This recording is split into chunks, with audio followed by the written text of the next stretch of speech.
Hello viewers, आज जो हम टॉपिक करने जा रहे हैं दैट इज टोपोग्राफिकल मैप। ये क्लास 10 का आईसीएसई सिलेबस का पार्ट है, पार्ट ए का। टोपोग्राफिकल मैप्स के बारे में हम जानेंगे। मैं डायरेक्ट टोपोग्राफिकल मैप्स के टॉपिक पर ही आऊँगा। टोपो का मतलब होता है प्लेस, ओके, कोई भी जगह। और ग्राफिक का मतलब साइंस भी होता है, लेकिन इस केस में यहाँ पे टू डिपिक्ट और टू ड्रॉ हो जाएगा। तो टोपोग्राफिकल मैप्स का मतलब है किसी जगह को ड्रॉ करना, और मैप की एक अपनी खुद की एक सर्टेन डेफिनेशन होती है। तो before going to this topic I want to discuss with you two terms, globe and map. In short हम समझने की कोशिश करेंगे। ग्लोब एक छोटी सी एक्यूरेट पिक्चर है अर्थ की, जो एज इट इज अर्थ जैसी दिखती है। ये 3 डायमेंशनल होता है, okay, and it is a most accurate picture. But इसके साथ प्रॉब्लम ये है कि हम इसको लार्ज स्केल पे नहीं देख सकते और बिल्कुल डिटेल मैनर में तो बिल्कुल नहीं देख पाएंगे। ठीक है, ये अर्थ का शेप, साइज और डायरेक्शन को एक्यूरेटली मेंटेन करता है। अर्थ के जो 3D डायमेंशनल तरीके से शो करता है और परफेक्ट तरीके से शो करता है। बट मैप की जरूरत हमें क्यों पड़ती है? जब हमें किसी अर्थ के किसी छोटे हिस्से को, छोटे से छोटे और बड़े से बड़े हिस्से को दिखाना है, तो हम अर्थ को मैप में दिखाते हैं, और ये 2 डायमेंशनल होता है, यानी फ्लैट पेपर पर होता है। तो बेसिक डिफरेंसेस ग्लोब और मैप में ये होता है, ये एक्यूरेट होता है, ये साइज, शेप और डायरेक्शन को मेंटेन रखता है, जबकि मैप जो है वो 2 डायमेंशनल है, और ये जो है शेप, साइज और डायरेक्शन में के मामले में गलत और इनएक्यूरेट हो सकता है, क्योंकि हमारी अर्थ जो है वो जियोड शेप की है। अगर उसी जियोड शेप को हम फ्लैट 2 डायमेंशनल शेप में दिखाने की कोशिश करेंगे, तो ऑब्वियस ही बात है कि इसका शेप बिगड़ गया और डायरेक्शन भी बिगड़ जाएगी। So further next important thing is to understand what is map. Map समझने की हमारे को पहले जरूरत है। तो डिफरेंस क्या होता है एक मैप और सिंपल ड्राइंग में? ओके, तो डिफरेंसेस ये हैं कि map is a graphical representation of what? It is a graphical representation of a earth और a part of it in a 2 dimensional sheet. Okay, एक फ्लैट डायमेंशनल शीट पर हम अर्थ के किसी हिस्से को ग्राफिकली रिप्रेजेंट कर रहे हैं। ठीक है, तो उसमें हमें कुछ एलिमेंट्स चाहिए, जिसे हम कहते हैं मैप के एलिमेंट्स। ओके, इन मैप के एलिमेंट में सबसे इंपॉर्टेंट हो जाता है scale. Scale means the ratio between the map distance and the ground distance. भाई कितना हिस्सा ग्राउंड में और उसको कितना मेजरमेंट, कितनी यूनिट्स उसे मैप में शो कर रही है, तो एक स्केल होनी जरूरी है।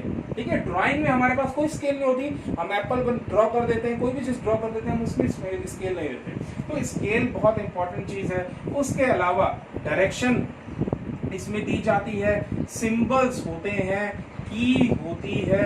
ठीक है, और एक मैप प्रोजेक्शन भी होता है, मैप प्रोजेक्शन भी होता है। तो ये सिंपल चीज है, ये हमारे मैप में होती है ये सारी चीजें। तो इन शॉर्ट आपको समझ में आया होगा कि ड्राइंग और मैप में क्या डिफरेंस होता है। नेक्स्ट इंपॉर्टेंट चीज है कि कितने तरीके के मैप होते हैं। तो जो यहाँ पे मैंने डिवीजन बनाया है, ये स्केल के बेस पर है। ओके, तो स्केल के बेस पर 2 टाइप के मैप्स होते हैं, large scale maps and small scale map. तो लार्ज स्केल मैप्स का मतलब है जिसमें जो स्केल होगी वो काफी बड़ी होगी, यानी जो मैप है वो अगर 1 सेंटीमीटर दिखाता है, तो इस large scale means for example हमारे टोपोग्राफिकल शीट में 10:10,000 जो है वो स्केल होता है यूजुअल। ठीक है, तो क्या हम कोशिश कर रहे हैं, इसमें बहुत एनलार्ज कर दी हमने पिक्चर, हम 1 सेंटीमीटर से काफी डिटेल में दिखा रहे हैं, तो यहाँ पे हमने पिक्चर को एनलार्ज कर दिया। ठीक है, तो topographical map is a large scale map. इसके अलावा कैडेस्ट्रल मैप होता है, ठीक है, जो कि एडमिनिस्ट्रेटिव पर्पस के लिए बनाए जाते हैं।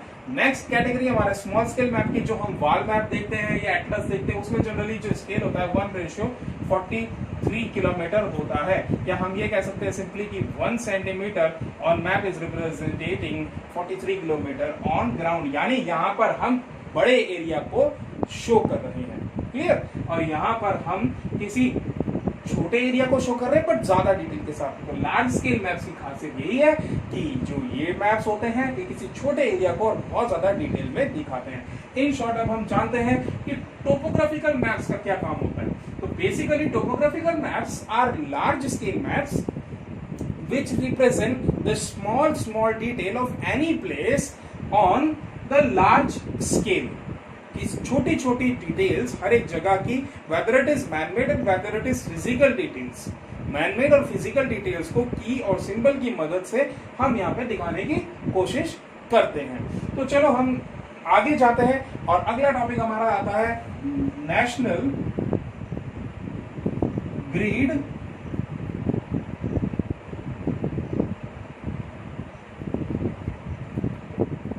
रेफरेंस।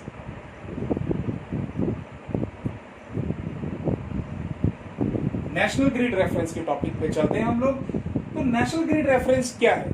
असल में क्योंकि टोपोग्राफिकल शीट एक फ्लैट शेप है, अर्थ क्योंकि फ्लैट नहीं है तो एक ही हिस्से का हम टोपोग्राफिकल शीट बना सकते थे। जनरली ये जो मैप है geographic survey of India produce करता है, और क्योंकि ये जो सर्वे ऑफ इंडिया था ये ब्रिटिशर्स के टाइम पर बन चुका था, तो उस समय जो मैप तैयार किए गए टोपोग्राफिकल शीट वो Iran, Pakistan, India, Nepal, some part of China, Bhutan,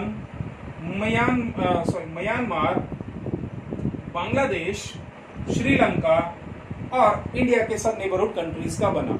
okay, तो इसके जो सब डिविजन्स थे 101 से लेकर के 137 तक हुए थे। इसके जो सब डिवीजन थे 137 तक, और इस हिसाब से इनको रैंकिंग मिली। ओके, फॉर एग्जांपल जो आपके सिलेबस में है क्लास 10 के आईसीएसई बोर्ड के सिलेबस में, बेसिकली वो एरिया यहाँ का आता है। तो फॉर एग्जांपल हमने मान लिया कि ये जो बॉक्स है, ओके, ये 47th बॉक्स है, तो इस बॉक्स का कोड होगा केवल 47। ओके, अब इस सिस्टम को कहते हैं 4x4, जिसमें डिग्रीज का डिफरेंस होता है, 4 डिग्रीज का होता है। फॉर एग्जांपल 80, 84, 88, यहां पर 90, 94, 98, तो 4x4 सिस्टम। तो एक बॉक्स जो एक ये मेजर बॉक्स जो होगा अप्रोक्सीमेटली 100 किलोमीटर्स इंटू 100 किलोमीटर्स का एक बॉक्स होगा। ओके, ये 100 इंटू 100 किलोमीटर्स का एक बॉक्स होगा, यानी 100 स्क्वायर किलोमीटर का एक बॉक्स होता है। अब जो आपके पास शीट बन के आती है, इसको फर्दर, क्योंकि ये 100 स्क्वायर किलोमीटर का बॉक्स है, तो इस बॉक्स को फर्दर, फॉर एग्जांपल हमने यहाँ पे 47 बॉक्स लिया था नेशनल ग्रिड रेफरेंस में। अब इस बॉक्स के जो 47th बॉक्स है, इसके हमको 100 पार्ट्स करने होंगे। ओके, इसके हमें 100 पार्ट्स करने होते हैं, और 100 पार्ट्स करने के बाद जो एक हिस्सा हमें इसका मिलता है 10 इंटू 10, 1 2 3 4 5, तो जो एक हिस्सा होगा वो 10 किलोमीटर एरिया को रिप्रेजेंट करेगा, which is in your book. तो बेसिकली फॉर एग्जांपल हमने इसका 47th का फर्स्ट पार्ट लिया। ओके, तो फर्स्ट पार्ट का कौन सा हिस्सा, फिर फर्स्ट पार्ट ये फर्दर, फॉर एग्जांपल हमने इसका फर्स्ट पार्ट लिया, ये फर्दर 16 हिस्सों में बढ़ जाता है अल्फाबेटिकली। 16 हिस्सों में A, B, C, D और इस तरीके से E, F, G, H। For example हमने अब इसका हम जो जिस शीट को हम यहाँ पर ड्रॉ कर रहे हैं या जिसका हम इंटरप्रिटेशन कर रहे हैं वो B शीट है, तो इसका कोड ये हो जाएगा 471D। तो आई होप आपको समझ में आएगा कि international grid national grid reference क्या है। तो नेशनल ग्रिड रेफरेंस है 4x4 डिग्री सिस्टम, यानी 100 इंटू 100 किलोमीटर वन बॉक्स, और इसकी स्केल होगी 1 centimetre is equal to 500 meters on ground। 1 centimeter is equal to 500 meters on ground। Now further we will move to our next topic जो है अब हमें 4 grid reference और 6 grid reference कैसे निकालना है? तो पहले हम ये जानते हैं कि ग्रिड होते क्या है। तो ग्रिड बेसिकली, जैसे आप यहाँ पे वर्टिकल और हॉरिजॉन्टल लाइन देख रहे हैं, because our earth is also divided into longitude and latitude for finding out the location. तो इन लॉन्गिट्यूड और लैटिट्यूड को टोपोग्राफिकल मैप्स में ग्रिड कहते हैं। ओके, और इस नेटवर्क को ग्रिड कहते हैं। तो जो ये वर्टिकल लाइंस हैं, जो ये वर्टिकल लाइंस इधर को मूव कर रही हैं, these are known as easting, इनको ईस्टिंग कहा जाता है। और जो ये हॉरिजॉन्टल लाइंस है जो ऊपर की तरफ इंक्रीज हो रही हैं, इनको नॉर्थिंग कहा जाता है। क्लियर? तो ईस्टिंग और नॉर्थिंग के इस नेटवर्क को ग्रिड कहा जाता है, और इसकी हेल्प से हम किसी भी जगह की लोकेशन, एक्यूरेट लोकेशन को पता कर सकते हैं। तो फर्स्ट हम जानने की कोशिश करेंगे कि ईस्टिंग जो है वो ऑलवेज ईस्ट की तरफ इंक्रीज होगा, जैसे 71, 72, 73, 74, 75, 76, 77, और नॉर्थिंग हमेशा नॉर्थ की तरफ इंक्रीज होगा। समझने की बात यह है कि जब भी हमें किसी भी प्लेस का ग्रिड रेफरेंस निकालना है, चाहे वो 6 ग्रिड हो चाहे 4 ग्रिड हो, उसे हमें इस साउथ वेस्टर्न डायरेक्शन से ही स्टार्ट करना पड़ेगा, क्योंकि हम इंक्रीजिंग ऑर्डर यहां से कर रहे हैं। क्लियर? तो अब हम जानते हैं, फॉर एग्जांपल यहां पर एक फॉरेस्ट एरिया है। पहले हम एक चीज को समझ लेते हैं कि 4 ग्रिड रेफरेंस हमें तब ढूंढने की जरूरत पड़ती है जब हमें किसी पर्टिकुलर एक पूरे रीजन को या एक एरिया को शो करना है, और 6 ग्रिड रेफरेंस हम पिन पॉइंट लोकेशन के लिए फाइंड आउट करते हैं जब हमें किसी एक पर्टिकुलर पिन पॉइंट लोकेशन, जैसे कि कोई पिलर है, जैसे कोई बेंचमार्क है, या जैसे कोई वेल है, उसके लिए हमें जरूरत पड़ती है 6 ग्रिड रेफरेंस की। तो ये डिफरेंस क्लियर हो गया। अब फॉर एग्जांपल ये प्लेस है, हमसे पूछा गया इसका 4 ग्रिड रेफरेंस क्या होगा, तो हम समझ लेते हैं पहले 4 ग्रिड होता क्या है। 4 ग्रिड का मतलब है ऐसा नंबर जिसमें 4 संख्याएं आती होंगी। तो 4 संख्याएं किसकी आएंगी? 2 ईस्टिंग की और 2 नॉर्थिंग की। तो इसमें हमेशा याद रखें कि पहले जो हम लिखेंगे वो होगी ईस्टिंग। अब हम समझ लेते हैं कि भाई ये जगह है, तो इसमें हमें ईस्टिंग क्या लेना चाहिए? 73 और 74। तो समझ लेना अब इसमें कि जब कोई भी जगह यहां पर है तो उसकी पहले वाली जो लाइन होगी, जो पहले वाली उससे ईस्टिंग होगी, वो ही हमें लेना है। क्लियर है? ये जो लाइन है वो इस वाले हिस्से को रिप्रेजेंट करती है। तो अगर ये जगह यहां पर है तो इससे पहले वाली जो लाइन है हमें उसको अपना ईस्टिंग मानना है। नॉर्थिंग के केस में नीचे वाली लाइन को हमें नॉर्थिंग मानना है। तो यहां पे इस प्लेस का जो 4 ग्रिड रेफरेंस आया वो आता है 73। पहले हम ईस्टिंग लिखेंगे और फिर उसके बाद आता है नॉर्थिंग 92। क्लियर? तो यहां पे इस तरीके से हमें निकालना है 4 ग्रिड रेफरेंस। अब फॉर एग्जांपल यहां पर कोई वेल है, ठीक है, अब इसका हमें 6 ग्रिड रेफरेंस निकालना है क्योंकि ये पर्टिकुलर पॉइंट है। ठीक है, तो व्हाट वी विल डू, हम यहां पर ये करेंगे कि जो ईस्टिंग है उसके 10 हिस्से कर देंगे। अब हम जानते हैं कि जो एक लाइन है वो 2 सेंटीमीटर की है मैप में, और ग्राउंड में वो 1 किलोमीटर को दिखा रही है। तो जब हम इसके 10 हिस्से करेंगे मैप में, तो एक हिस्सा कितने का होगा? 0.2 सेंटीमीटर, यानी 2 mm का। 0.2 सेंटीमीटर 2 mm। तो हम इसके सिंपली 10 हिस्से कर लेंगे। 1 2 3 4 5 6 7 8 and 9। देन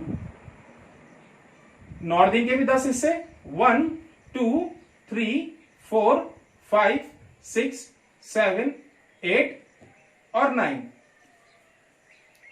अब हम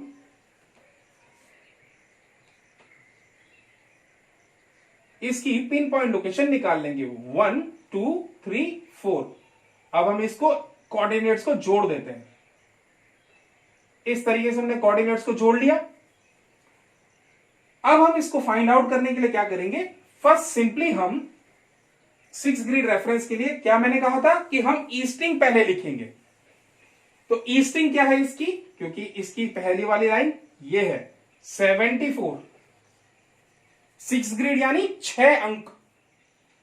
अब इसी का 74 का कौन सा हिस्सा, यानी 1 2 3 4th वाला हिस्सा, क्योंकि 4 और 5 के बीच में ये आ रहा है तो हम 4th लिखेंगे, तो 74 फिर 4। उसके बाद नॉर्दिंग को देखते हैं, तो नॉर्दिंग कौन सी वाली पहली लाइन है इसमें, 94, और नॉर्दिंग 94 का कौन सा हिस्सा, 1 2 3 4th हिस्सा, तो 94 का 4, तो ये मिल गया हमें अपना 6 ग्रिड रेफरेंस। क्लियर है? तो बच्चे यहां पे कंफ्यूज मत होना, बच्चे इसमें बहुत ज्यादा कंफ्यूज होते हैं कि 74 के बाद हमें यहां से तो नहीं गिनना। तो आप इसमें इजी है कि आप समझ लीजिए कि मैंने हमेशा कहा है, आपसे पहले भी कहा कि जो ईस्टिंग है वो इस तरफ को इंक्रीज होती है, तो ये इंक्रीज किस तरफ को हो रहा है, इस तरफ को हो रहा है। तो ईस्टिंग में ईस्टिंग का अगला हिस्सा हमें जो ये 4 है वो यहां से मिला है, और नॉर्दिंग का जो ये वाला 4 है वो हमें यहां से मिला है। ओके, आई होप आपको ये कॉन्सेप्ट पसंद आया होगा। चैनल को देखते रहें और आपके लिए मैं न्यू अपडेट्स लाता रहूंगा। ये केवल इंट्रोडक्शन था, उसके बाद हम स्केल और फर्दर आगे का टॉपिक्स पे जाएंगे। Thank you for listening.